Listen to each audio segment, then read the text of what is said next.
Hey, Gen Max, I just wanted to do a quick video talking about the kind of shift in attitudes that I'm starting to see from folks who are from Mexico or Mexican American towards people from the United States specifically. And I'm seeing in the comments, particularly, I'm seeing a lot more folks that are like, hey, stay home. It's not fair what your country is doing to ours. A lot of comments where it kind of seems like the welcome mat is wearing out. Fewer of the comments that are, welcome to my country, thank you so much for visiting, all that kind of stuff. I'm seeing just a little bit less of that and a little bit more of those maybe comments that are not as excited about people from the United States going to Mexico. So I wanted to make a video talking about this. This video will go into politics. So if you are like, no politics, go watch another video. But this is a reality of what's going on in Mexico. And if you want to live in Mexico, or if you're living currently in Mexico and you're from the United States, and maybe to a lesser extent from Canada, just because people associate the United States and Canada as kind of the same place. Sometimes we look the same. It's something that you should be aware of and something that you can do something about. And so I'm going to talk about that in this video. So Kat and I are going to be protesting this Saturday, and so I'll talk more about that. But the important part of going out and protesting now is to show people from other countries, and in this case, particularly Mexico, that the United States is not a block of people that are lined up behind this president and his actions, specifically around immigration. That there are people who have very different opinions as to how this country should be run, and going out and protesting and being vocal about how you feel, I think is important to show people from other countries that they shouldn't judge all people from the United States equally, that there is a group of people that are very much opposed to the way people are being treated, the way Mexicans are being treated, even the way Mexican Americans are being treated, the way people from Latin America are being treated by our country right now, the way people from other countries or the way other countries are being treated right now. We need to show that there are a lot of us in the United States that do not line up, do not agree with those policies. And hopefully I've got people on the right and the left continuing to watch this video now. Just as an aside, about 75% of people from the United States or of foreigners in Mexico are left-leaning and about 25% are right-leaning. That's just a quick aside, just to give you some numbers. If you are kind of to the left, I'm assuming you're already probably in agreement with a lot of the things that I'm going to say in this video, and I'm hoping to convince you to take action on those feelings, and I'll tell you how you can do that. And if you're on the right, I hope that you will see why the people on the left in the United States are so unhappy right now with the way things are going. So those are kind of what I want to accomplish with this video. And no matter where you are on the political spectrum, this conversation is impacting your future in Mexico. If you are planning to move to Mexico, or if you're living in Mexico and the Mexican people are starting to dislike people from the United States, this is going to have an impact on you. So let's start with what's going on. So immigration raids are not targeting the rapists and the thugs and criminals, the not the best that Mexico and other countries are sending to the United States that Trump talked about. The reality is that many immigrants, they're mostly here in the United States to work. So I'm currently in Portland, Oregon for the summer, and I live in La Paz, Mexico in the winters. And I do know some undocumented immigrants. I do not use the term illegal. No human being is illegal. I think it is very disrespectful. They did break the law in crossing the border, but I would bet that every single one of you watching this video drives over the speed limit. So you too are illegal by that standard. You have broken the law. You are an illegal human being if you want to go by whether or not someone is legal. Anyway, they don't have documents. They crossed into this country, but not through legal means. And many of them actually did cross in through legal means, who have visas, he's canceling visas, things like that. So this is a group of people who are mostly people, it's been shown, the data shows that people who are undocumented immigrants commit crimes at a lower rate than people that are United States citizens. So What is Trump going after now? So now he's going after the workers, people at worker sites. So outside the Home Depot, people who are working in restaurants, people who are good people who are working jobs. I have a friend who is an undocumented immigrant from Honduras, and he works 7 days a week. And he's doing that because he wants his 3 boys to have private education in Honduras. And that's expensive. So it's not something he could afford to do, but he wants to give them an education. And I can't see how anyone on the left or the right could say that that's a bad thing, that you're trying to help out your family. Most of these people are sending money back to their home country. They're living here, they're living inexpensively, but they are making money so that they can support a family back in their home country. The motivation is not that they're coming to this country to commit crimes. Yes, there are some. And yes, I think we need to deal with that. And I think that the left and the right could get together and probably say that, yes, the murderers and the rapists and the gang members and whatnot should be deported from this country with due process, with the actual legal process to do that, not just willy-nilly in the middle of the night, but they should use the law against people who are harmful to the United States, harmful to those of us who live in the United States, immigrant or not. But the laws are being used to target people who are not these bad people. They're people that are important parts of the United States economy. They are good people. They're here for good reasons. And that is why the left is so up in arms right now, is that people are being treated inhumanely. And that is not an American value as I see it, to treat people that way. And when you treat people that way, you just make people who are angry about the United States. And if you deport those people back to, say, Mexico, those people are not going to be very welcoming to those of us who want to go live in Mexico. If we are United States citizens, I wouldn't be welcoming to people if I was put in that situation. And they are also their families who are relying on those remittances to come back to support them. There's a lot of people on both sides of the border that are tied together through this issue. Selfishly, as someone who wants to live in Mexico, I don't want the United States government making people's lives miserable, who will then make my life a little less pleasant in Mexico. And I do want to address one thing that I hear from the right is that people need to stand in line and do the process legally. Let's talk about the fairness here. So as a United States citizen, I can go to the Mexican border and get essentially a visa for 180 days just by paying $30 for the fee to process that. And that's pretty much just stamped in my passport.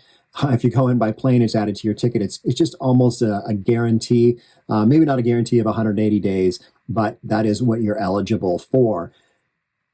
So we're comparing walk up to the border, cross, and you're into Mexico. And people in Mexico know that that's how easy it is for people from the United States and Canada to cross into Mexico. Now, I've got some friends down in Mexico. This person has a family. They have a very high paying job, a family. They are really great people, professionals. And it's taken them over a year to get a visa to come to the United States just as a tourist, just to be able to bring their kids to the United States as a tourist. So, and that's for someone who's got a good job. And it is, for people who don't have jobs or don't have high paying jobs, it's even harder to get into the United States. So there's definitely some inequality going on there. And the fact is that most people who want to come into the United States, they just can't wait in line. I've heard that the line can be up to 30 years long if you want to legally go through the process as a lower income person to get into the United States. So if we want to have people wait in line, we need to make it possible for these people to get through the line in less than a year. For us, a couple of hours, for them, at least a year. That is not fair. And Mexicans know that. And they are starting to feel angry about that, especially as they're being mistreated when they come to this country. Also, as someone from the United States, if you've got a couple $100,000 in the bank, you can just show that at the Mexican consulate and get a kind of a forever visa, a permanent residency visa. That doesn't exist. It's nowhere near that easy to come and say, hey, I'm an able-bodied worker and I want to work in, low-wage jobs that people in the United States that we need filled. We need these people just as much as they need us, and then get the right to be in the United States. There's no equity there, and people are unhappy about that. I'm also hearing from U.S. citizens that are Mexican American or they're from Latin America that they are very afraid to be in the United States right now. This administration is not being careful. They're breaking all sorts of rules. So really we're seeing, slowly but surely, the president getting deeper and deeper into people who were otherwise protected. So first it was the criminals who were these awful people. And then, well, we don't have enough of those, so let's just take the people who are working and are undocumented. And then, well, let's go cancel people's visas who are here legally, but we don't want them here anymore. As we go deeper and deeper, I know he's trying to take away birthright citizenship. So there were all these things that legally have been ways to get into this country or legally to become citizens. If you're a nationalized citizen, not a natural born citizen, maybe your rights are going to be restricted in this, the way things are going in the United States. We're seeing things move further and further that direction. And I would be afraid. And I know I have other people who are friends of mine who are afraid, who are not U.S. citizens, but who are here legally. They're very much afraid right now. And once again, that just does not create nice neighborly relations where people are able to cross borders as easily as they have in the past. Now, to be clear, I'm not talking about abandoning your plans to move to Mexico, but I think that it's important that we do the things right now that will make it more likely for us to be welcomed in the future or be welcomed in the present if you're living in Mexico now. And that's what we're going to be talking about some more in this video. So the first thing I want to talk about is if you are living in Mexico, what can you do? And some of these protests that I'll be talking about as part two, if you're living in the United States, are actually happening in Mexico. So you could participate in those. I'll talk about those later. But I think it's more and more important that we fit in and that we respect Mexican culture. So first off, I think learning the language is important. I think a lot of people have maybe fallen down on that and said, you know what, I don't need to learn the language. Things are so easy here. There's so many Mexicans that speak English, but it is kind of disrespectful to come in and not learn any of the language of these people. Especially, there are people who are benefiting, Mexicans who are benefiting from folks from the United States, people who work in the service industry or construction industry, something like that. Those people are having benefit from the United States. They're also more likely to speak English.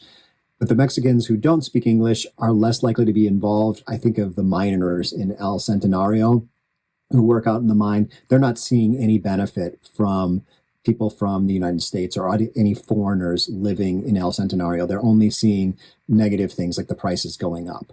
So, and those people don't speak English. So learning Spanish, I think, is a key thing. Just learning a little bit more than you knew yesterday. Also accepting the culture. I hear from a lot of folks, a lot of Mexicans, that Americans expect people to speak English. They expect them to live by standards from the United States. We don't kind of assimilate into Mexican society.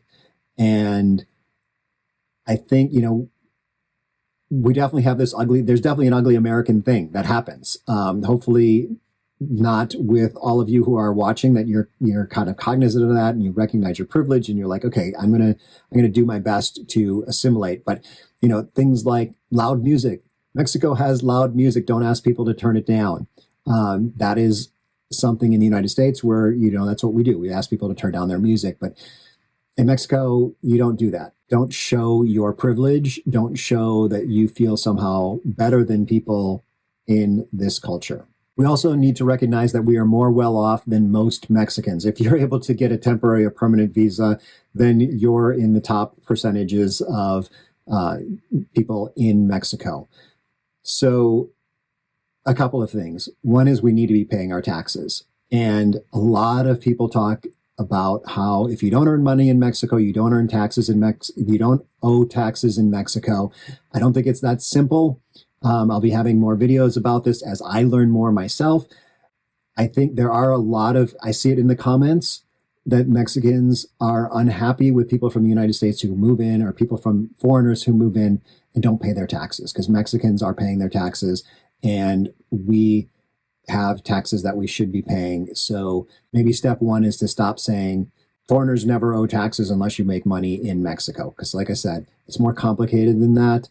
You may owe taxes, and we should be paying those to Mexico because we do need to support. This is really sad to think that those of us who are in the upper percentiles are maybe being supported by those who are in the lower percentiles in another country. And people are unhappy about that. So that's another thing that you can do.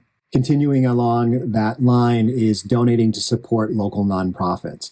And not just dog nonprofits. I know we need to support the dog nonprofits, and that's an easy one to support. Kat and I definitely support Baja Dog sterilizations. It's something that's near and dear to our heart, but we also need to support other Mexican-run nonprofits for children, nonprofits for the disabled, nonprofits for single mothers. There's a lot of folks out there that need support, that maybe they don't speak English. Maybe it's not really easy to support them, but we need to be giving back to the communities in the way that they feel the need, not just the way the needs that we see, which often is in the dogs and cats in the street. So to recap, if you're in Mexico, the first thing you need to do is not act like you're the boss, accept the culture, embrace the culture. The second thing that you need to do is to learn some more Spanish. A little bit more than you knew yesterday is great. Every little bit helps. The third thing is pay the taxes that you owe. And the last part is to support local nonprofits. That's if you're in Mexico. Now, if you're in the United States right now, what I want you to do is get out there on the streets this Saturday. I know some folks don't see protest as an effective way to change, but there's actually a magic number for when protests are effective, and the number is 3.5% of the population. So what researchers have found is that when protests grow to the size of 3.5% of the population, the government will change, either be overthrown or it will adjust to the needs of those people. Because if 3.5% of the people are out in the street, then a significant number of people are unhappy with their government, and there will be change. So I would love to see that happen this Saturday. Now, this is nonviolent protest that I'm talking about. I am not suggesting that anyone come out and protest violently. I think that is counterproductive. Right now, the media loves to cover any sort of violence that's happening with the protests, and that is just helping Trump kind of continue framing the issue as these are really bad people. These immigrants are bad people, even though the people who are out there right now committing violent acts, I think are definitely American citizens, because anyone who is undocumented is probably trying to lay low as much as possible. So, but it's a bad look. And right now, peaceful protest, I think there's a good chance that we can make change with peaceful protest. So show up with a sign, show up for an hour, but show up and post about it on your social media so that everyone sees that people like them, that they're friends, that this is something they care deeply about enough to come out into the street. So you can go to nokings.org, and you're going to find, I think it was over 700 different locations in the United States. And I think I saw a number of different spots where there are a lot of people from the U.S. living in Mexico. There are going to be protests there too. So if you're in Ensenada, if you're in Ajijic, Guadalajara, Mexico City, Oaxaca, I saw protests. So, and if you don't find a protest where you are now, you can sign up and create a protest. So I'd love to see if folks came together in La Paz and protested. I think it's important in Mexico for people to see people from the U.S. that are living in Mexico do not agree with what's going on, the way Mexicans are being treated, the way the government of Mexico, I just read that Kristi Noem, part of the Trump administration, claimed that the president of Mexico was advocating for violent protest in LA. But the president of Mexico, of course, responded back with the clip of the speech that she gave that Noam was quoting from, and she clearly states that she is opposed to violent protest. So these are direct assaults on the Mexican government from the U.S. government, from this administration, and we need to stand and say we are not this administration. Those of us who are here in Mexico, we do not support the things that are going on that are so hurtful to the people in the country that is our new home, that we are guests in their country. So Kat and I are going to be in downtown Portland on Saturday afternoon. So if you're in the Portland area, I hope to run across you there. I'll be carrying a sign that says, "This is what democracy looks like," because that really resonates with me. This is, if you live in a democracy and you do not like the way your government is acting, then coming out to the streets to protest is the best way that you can show, especially if 3.5% of us show up, that we can show that the people, this is not the will of the people. The will of the people is something else than what is going on now. And we can come up with something that is acceptable to all people, not, like I said, what's going on now. So I hope I didn't lose too many subscribers with this video. If I did, that's okay. I think it's important for me to share. I have a platform here to share on. I think a lot of people do want to hear what I'm seeing. I'm seeing it in the comments. I'm having conversations with people who are Mexican Americans, who are Mexicans, who are very concerned and are saying that, hey, this is the sentiment I'm starting to feel. This is the sentiment my friends are starting to feel. So if we want to continue being welcome guests in the country of Mexico, then I think all of us need to take action now to improve the way we're being when we're in Mexico, and also show people of the world that we do not support the things that are going on that are so destructive and so divisive. So regular videos will be back on Sunday, so watch for that. But hopefully you'll be watching that knowing that the day before you've been out and showing what democracy looks like, or working on respecting and embracing the Spanish culture. So I'll see you on Sunday. Hasta luego. I'm looking forward to reading the comments down below this video.